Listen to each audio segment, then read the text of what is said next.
Hi, I'm Peter O'Grady. Today I'd like to talk to you about the differences between interest-only and capital repayment mortgages.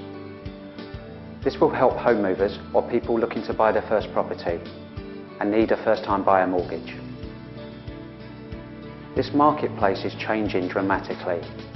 Up until the start of 2010, you could have an interest-only mortgage, but you had to satisfy the lender that you had a means to repay the mortgage at the end of the term with an individual savings account, an endowment, or another investment vehicle.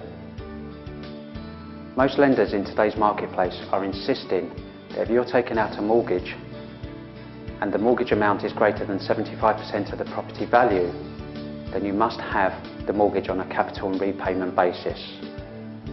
In fact, recently, one high street lender has actually said they'll only lend on this basis for new mortgages. So what are the advantages of having a capital and repayment mortgage?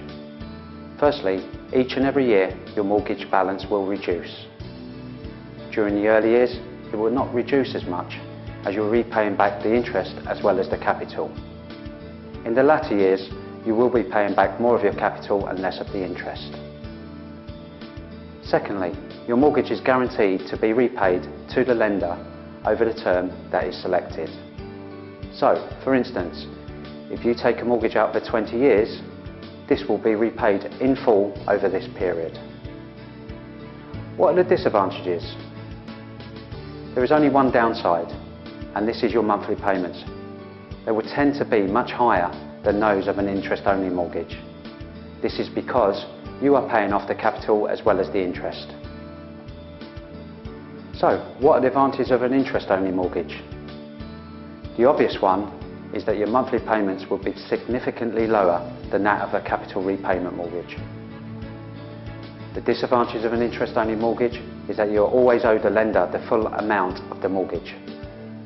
For instance, if you take a loan out with a mortgage provider for 20 years for £100,000, at the end of the term you will still owe the lender £100,000.